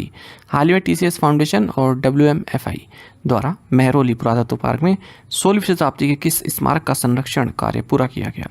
Right answer option C है राजो की बावली। देखिए, आर्कियोलॉजी सर्वे ऑफ इंडिया ने वर्ल्ड मॉन्यूमेंट्स फंड इंडिया और TCS फाउंडेशन के साथ मिलकर जो राजो की बावली है, ये 16th century स्टेप वॉल है, इसको कंजर्व किया है Mehrauli archaeological park new Delhi में। 1506 में बनी थी लोधी डायनेस्टी द्वारा, और काफ़ी सुंदर इसको बना दिया गया है। हम यहाँ पर देख भी सकते हैं, इस तरह की दिखती है। बावड़ी होती है ना जिस तरह की, स्टेप वाली, गुजरात में भी ऐसी रन की वाव। वेयर वॉज द वाडा intelligence and investigations workshop held in India? Bharat में वाडा खुफिया एवं जांच कार्यशाला कहाँ आयोजित की गई है? ऑप्शंस आपके सामने है। सही आंसर ऑप्शन डी है न्यू दिल्ली। तो national anti doping agency India ने ministry of youth affairs and sports के साथ मिलकर world anti doping agency intelligence and investigation workshop को होस्ट किया है न्यू दिल्ली में, और इंटरपोल के साथ मिलकर और जो अलग अलग कंट्रीज जैसे इंडोनेशिया, मालदीव, श्रीलंका, फिलीपींस, इनकी जो लॉ इन्फोर्समेंट एजेंसीज हैं, इनके साथ मिलकर इस कार्यशाला को संपन्न किया गया न्यू दिल्ली में। डायरेक्टर जनरल हैं नाडा के Anant Kumar. Which department signed an MOU with the global energy alliance for people and planet to promote innovation and entrepreneurship in the clean energy and manufacturing sectors? स्वच्छ ऊर्जा और विनिर्माण क्षेत्रों में नवाचार और उद्यमशीलता को बढ़ावा देने के लिए किस विभाग ने global energy alliance for people and planet के साथ एक समझौता ज्ञापन पर हस्ताक्षर किए हैं? राइट आंसर ऑप्शन डी है department for promotion of industry and internal trade. Department for promotion of industry and internal trade ने MOU साइन किया है global energy alliance for people and planet के साथ, ताकि innovation, sustainability and entrepreneurship Bharat के clean energy and manufacturing sector में बढ़ सके। इसके जरिए जो ये global energy alliance for people and planet है, ये एनर्जी ट्रांजिशंस इनोवेशन चैलेंज को लॉन्च करेगा भारत में। DPIIT will connect the program to the Startup India network and anchor outreach through major government schemes. Where has the Indian Institute of Foreign Trade announced its first overseas campus? भारतीय विदेश व्यापार संस्थान ने अपना पहला विदेशी परिसर कहाँ खोलने की घोषणा की है? ऑप्शंस आपके सामने है। सही आंसर ऑप्शन ए है दुबई। तो Indian institute of foreign trade, जो कि ऑटोनॉमस बॉडी है ministry of commerce industry government of India के तहत, इन्होंने अनाउंस किया है कि ये अपना first overseas campus Dubai, United Arab अमीरात में खोलने जा रहे हैं। IIFT की बात करें, डीम्ड टू बी यूनिवर्सिटी है और 1963 में इसकी स्थापना की गई थी as an autonomous body under ministry of commerce and industry. अच्छा, जो इंडियन हायर एजुकेशन इंस्टीट्यूशंस हैं ये अब्रॉड कैंपसेस अपने खोल रहे हैं, जैसे IIT मद्रास ने तंजानिया में खोला है, और जो फॉरेनर हायर एजुकेशन इंस्टीट्यूट्स हैं ये भारत में खोल रहे हैं, जैसे डेकन यूनिवर्सिटी ऑस्ट्रेलिया से इसने गिफ्ट सिटी गुजरात में अपना पहला कैंपस खोला है। Who won the Saif under-19 championship 2024-2025 title? Saif under-19 championship 2025 का खिताब किसने जीता? ऑप्शंस आपके सामने हैं। सही आंसर ऑप्शन ए है, इंडिया। तो इंडियन मेंस फुटबॉल टीम ने सैफ अंडर-19 चैम्पियनशिप 2025 टाइटल जीत लिया है और गोल्डन जुबली स्टेडियम यूपिया अरुणाचल प्रदेश में बांग्लादेश को 4-3 से इन्होंने पेनल्टीज में हराकर ये खिताब जीता है। ये भारत का चौथा टाइटल है। तो हुआ कहाँ पर है? अरुणाचल प्रदेश में। और ये जो तो 2025 सैफ अंडर-19 चैम्पियनशिप है, ये 7th एडिशन था इस फुटबॉल कंपटीशन का, जो कि मेंस अंडर-19 नेशनल टीम्स के बीच खेला जाता है साउथ एशिया रीजन से। और साउथ एशियन फुटबॉल फेडरेशन, जिसे सैफ बोलते हैं, इसके द्वारा ऑर्गेनाइज किया जाता है। जो ये सैफ है 1997 में इसका गठन किया गया था बांग्लादेश, भूटान, इंडिया, मालदीव, नेपाल, पाकिस्तान, श्रीलंका द्वारा। हेडक्वार्टर इसका ढाका बांग्लादेश में है। When is international tea day observed annually? अंतर्राष्ट्रीय चाय दिवस प्रतिवर्ष कब मनाया जाता है? ऑप्शंस आपके सामने हैं। सही आंसर ऑप्शन सी है, May 21। इंटरनेशनल टी डे यह हर साल 21 मई को मनाया जाता है। 2025 में इंटरनेशनल टी डे का थीम रहेगा टी फॉर बेटर लाइव्स। तो देखिए, जो चाइना है ये लार्जेस्ट प्रोड्यूसर है टी का पूरे वर्ल्ड में, और भारत सेकंड लार्जेस्ट प्रोड्यूसर है। तो पहले पर चाइना है, दूसरे पर भारत है। भारत में ही अगर हम बात करें तो Assam largest T producing state है। और एग्जाम में पूछा जाता है टी बोर्ड ऑफ इंडिया कहाँ पर है? तो कोलकाता में। Where was the world hydrogen 2025 summit and exhibition held? विश्व हाइड्रोजन 2025 शिखर सम्मेलन और प्रदर्शनी कहाँ आयोजित की गई? ऑप्शंस आपके सामने हैं। सही आंसर ऑप्शन डी है, Rotterdam, the Netherlands. World hydrogen 2025 summit and exhibition ये रोटरडैम, द नीदरलैंड्स में आयोजित की गई। किसके द्वारा? Sustainable energy council, RX global, Dutch government, the province of south Holland, city of Rotterdam and port of Rotterdam के द्वारा। तो जो भी हाइड्रोजन से संबंधित डील्स होती हैं यहाँ पर डन की जाती हैं, पार्टनरशिप होती हैं। रोटरडैम को मैरीटाइम कैपिटल ऑफ यूरोप के नाम से जानते हैं। President Draupadi Murmu made a presidential reference to the supreme court under which article? राष्ट्रपति द्रौपदी मुर्मू ने किस अनुच्छेद के तहत सर्वोच्च न्यायालय को राष्ट्रपति संदर्भ दिया है? ऑप्शंस आपके सामने हैं। सही आंसर ऑप्शन बी है, आर्टिकल 143। देखिए, प्रेसिडेंट द्रौपदी मुर्मू ने सुप्रीम कोर्ट से कुछ क्वेश्चंस किए हैं, उन पर उनका जवाब मांगा है। मतलब इनको कहते हैं उनकी सुप्रीम कोर्ट की राय मांगी है। ऐसे नहीं कि मतलब क्वेश्चन दाग दिए हैं कि इसका आंसर दो, ठीक है। मतलब एक तरह के मतलब उनका ओपिनियन मांगा है कि क्या संविधान में इस तरह की चीज़ें हैं, आप क्या कहते हैं इस बारे में। तो जो प्रेसिडेंट है वो सुप्रीम कोर्ट से इस तरह के सवाल पूछ सकता है, इस तरह की राय ले सकता है आर्टिकल 143 के तहत, ठीक है। लॉ से संबंधित कोई क्वेश्चन हो। और ये एडवाइजरी जो रिस्ट्रिक्शन है सुप्रीम कोर्ट की, यानी कि बाइंडिंग नहीं है प्रेसिडेंट के ऊपर कि सुप्रीम कोर्ट जो बताएगा वो उसको राष्ट्रपति को फॉलो करना होगा। आर्टिकल 143 के तहत है ये। और गवर्नमेंट ऑफ इंडिया एक्ट 1935 से इसको लिया गया है, आप इस तरह से कह सकते हैं, क्योंकि गवर्नमेंट ऑफ इंडिया एक्ट 1935 के तहत जो गवर्नर जनरल हुआ करते थे उनके पास भी ये पावर थी कि वो फेडरल कोर्ट से उनका ओपिनियन किसी मैटर पर लिया करते थे।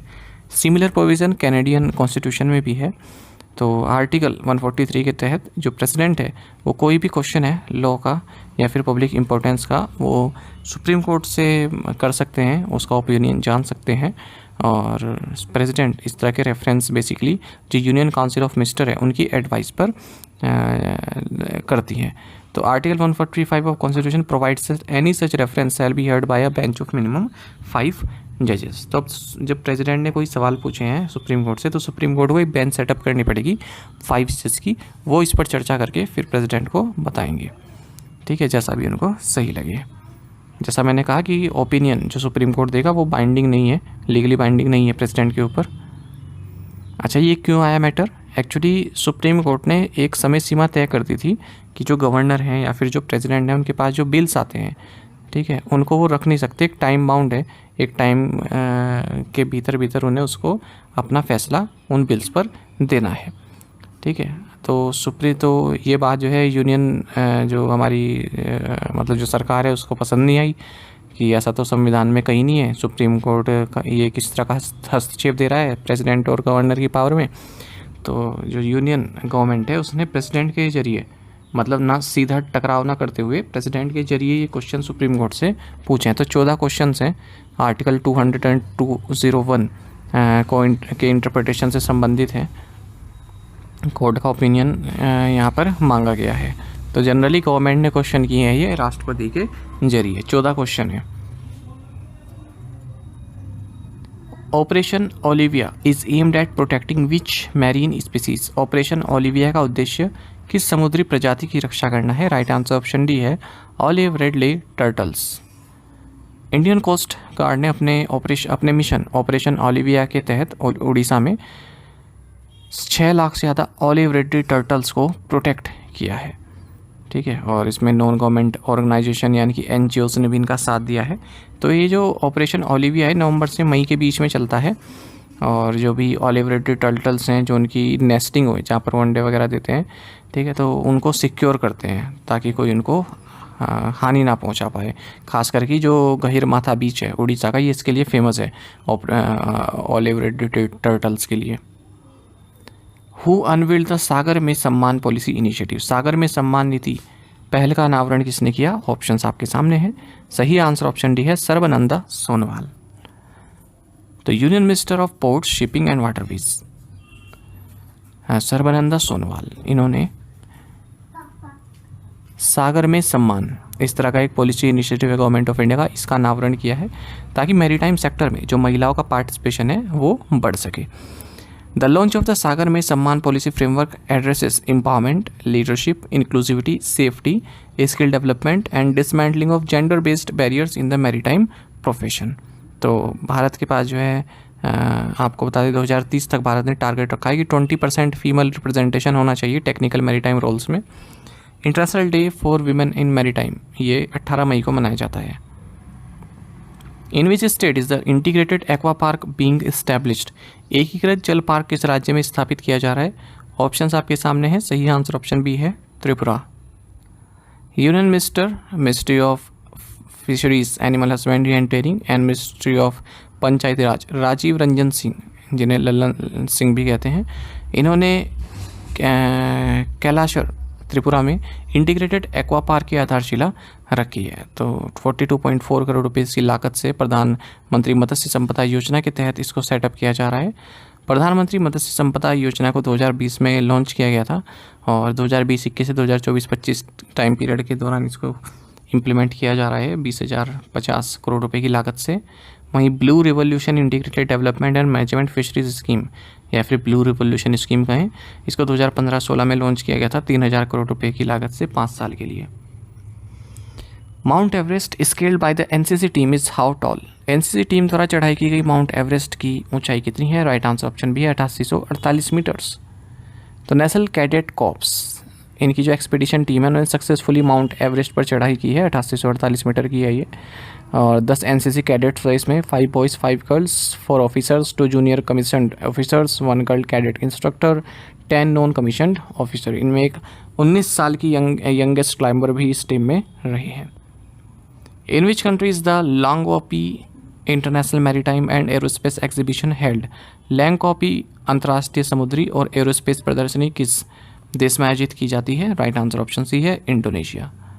तो रक्षा राज्य मंत्री संजय सेठ, इन्होंने भारतीय दल को लीड किया है 17th edition of Langkawi international maritime and aerospace exhibition में, जो कि लांगओपी मलेशिया में संपन्न हुआ है। तो मैनी डिफेंस PSU जो हैं जैसे Mazagon dock ship builders limited, Bharat dynamics limited, BEML, Hindustan aeronautics limited, glider India limited और भी जो प्राइवेट डिफेंस कंपनीज़ हैं उन्होंने इसमें पार्टिसिपेट किया है। अगर हम इसकी लीमा की बात करें, यानी कि जो ये एग्जीबिशन है 1991 से ही होता आ रहा है, साल में 2 बार होता है, और इसको one of the largest and most significant maritime and aerospace exhibition बताया गया है एशिया पैसिफिक रीजन में। Which foreign bank in May 2025 has received in principle approval from RBI to set up a wholly owned subsidiary in India? मई 2025 में किस विदेशी bank को भारत में पूर्ण स्वामित्व वाली सहायक कंपनी स्थापित करने के लिए RBI से सैद्धांतिक मंजूरी मिल गई है? राइट आंसर ऑप्शन डी है Emirates, MBD bank, PJSC। Reserve bank of India ने सैद्धांतिक रूप से Emirates, NBD bank, PJSC UAE को अप्रूवल दे दिया है कि ये भारत में होली ओन्ड सब्सिडरी सेटअप कर सकती है। जो ये एमिरेट्स, NBD बैंक, PJSC है, ये फिलहाल भारत में बैंकिंग बिजनेस तो कर ही रही है अपने ब्रांचेस के जरिए चेन्नई, गुरुग्राम और मुंबई में। तो अब इन जितनी ब्रांचेस हैं उनका कन्वर्जन होकर होली ओन्ड सब्सिडरी यहाँ पर सेटअप की जाएगी। और ये लाइसेंस दिया गया है section 22 subsection 1 of banking regulation act 1949 के तहत। RBI ने SCBL cooperative bank limited Lucknow का लाइसेंस भी रद्द कर दिया है। ये भी RBI से संबंधित न्यूज़ है। Who launched India's first public funded DST ICGEB bio foundry?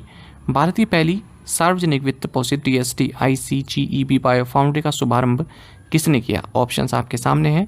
सही आंसर ऑप्शन भी है doctor Jitendra Singh. Union minister of state doctor Jitendra Singh ने इंडिया की first of its kind public funded DST ICGEB bio foundry का उद्घाटन किया है न्यू दिल्ली में international centre for genetics engineering and biotechnology summit के तहत। तो आपको बता दें 1983 में इसकी स्थापना हुई थी, जो international centre for genetic engineering and biotechnology है। और बायो फाउंड्री का मतलब क्या होता है कि जो बायोटेक्नोलॉजी से संबंधित प्रोडक्ट्स बनाते हैं, ठीक है, तो उस तरह की एक लैब कह सकते हैं। जो ये CGEB है, ठीक है, CGEB में 69 मेंबर कंट्रीज़ हैं और ट्रेनिंग, टेक्नोलॉजी ट्रांसफ़र, रिसर्च, ये सब का काम यहाँ पर चलता है। इंडिया की जो बायो इकोनॉमी है ये $10 बिलियन की 2014 में और 165.7 बिलियन की हो चुकी है 2024 में, और एम है हमारा 2030 तक $300 बिलियन पहुँचाने का। How many electric vehicles did India gift to Nepal? Bharat ने नेपाल को कितने इलेक्ट्रिक वाहन उपहार में दिए हैं?